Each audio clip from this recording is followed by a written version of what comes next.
আজ রান্না হচ্ছে মাছ দিয়ে শালগম, ফুলকপি, আলু, মূলো দিয়ে ঝোল, পাশাপাশি লাল শাক ভাজি,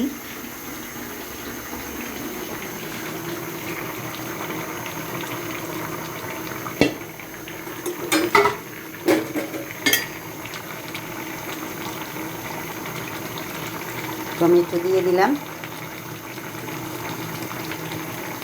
শীতের দিনের সবজিটা খেতে খুবই ভালো লাগে, সে যে কোনো ধরনের সবজি হোক, কারণ শীতে খাওয়ার মজাটাই আলাদা।